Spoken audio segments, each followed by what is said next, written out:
아침에 왔어요. 와서 이제 교육을 시켰습니다. 1시간 동안. 그리고 화장실을 갔어요. 근데 안 와. 근데 큰일 났는데? 그래서 점심 먹고 갑자기 문자가 저 못 다니겠습니다. 이거 어떻게 해야 돼? 월급 300, 연장 야간 휴일 포함. 이런 거 안 돼. 이런 거 안 돼. 너무 어렵다. 나는 모르겠다. 제가 있으니까 저한테 알려주시면 돼요. 제가 있으니까. 네, 그렇게. 지금 되게 동안이라서 그렇지 베테랑들이세요. 나이도 뭐 좀 얘기하기 그렇지만 좀 있고. 네.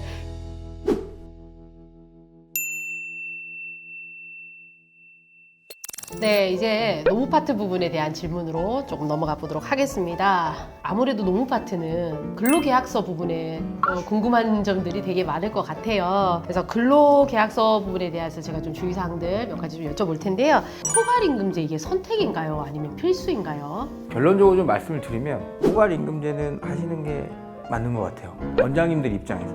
당연히 근로자 입장에서 얘기를 하면 포괄임금제가 조금은 어색하기도 하고 본인이 조금 불리한 위치일 수도 있다고 생각할 수 있지만 원장님들 입장에서는 포괄임금제는 무조건 필수입니다. 왜냐하면 연장수당이라던가 그리고 이제 연차수당에 대한 이슈가 굉장히 많아요. 대부분 원장님들이 1년 미만 근로자들의 11개 그리고 1년 하고 1일 한 근로자의 15개가 합쳐져서 26개 나오는 건 알고 계세요.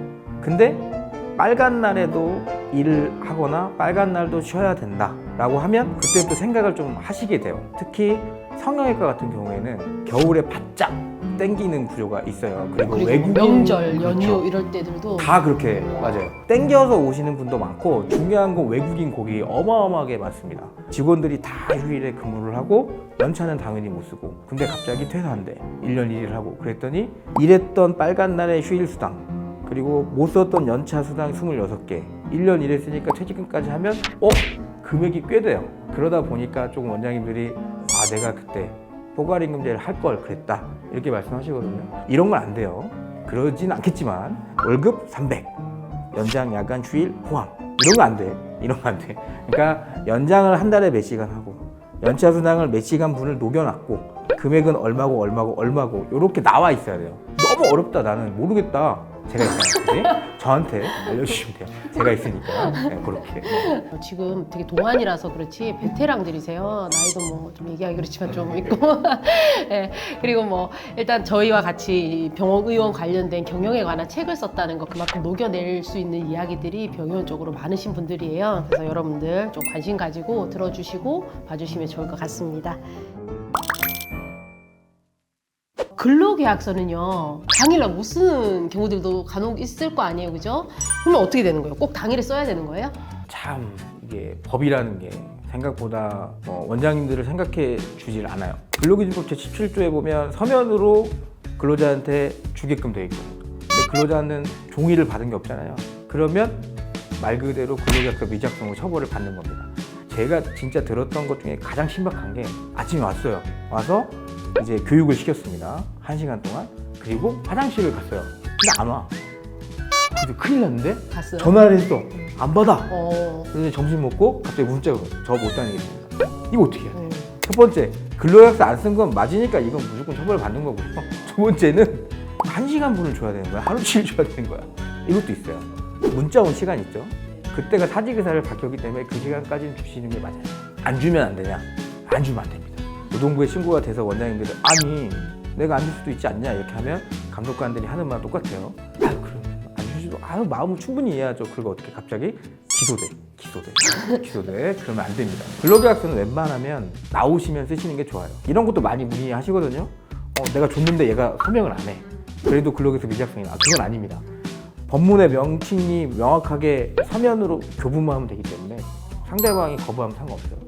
그런 건 좀 팁으로 좀 알고 계시면 좋지 않을까. 원장님을 보호하는 법이 없다. 없죠. 맞아요. 네, 그런 것 같아요.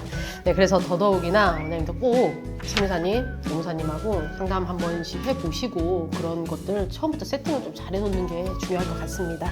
그리고 퇴직금을 포함해서 계약서를 쓰는 경우들이 많아요, 그죠? 그게 효력이 있는 건지. 제가 이렇게 깜짝 놀라면 예 맞습니다 한 게 그런 게 없으니까 말씀을 드리는 거예요. 페이닥터 선생님들하고 그런 제약서를 많이 쓰시거든요. 예전에는 닥터님들이 내가 뭐 이거 안 받고 말지. 내가 같은 업계에 있어야 되는데 이런 부분이 조금 있어서 문제가 안 됐던 거지. 근데 최근에는 그냥 그분들이 노무사 시켜서 하면 되는 거 아니야?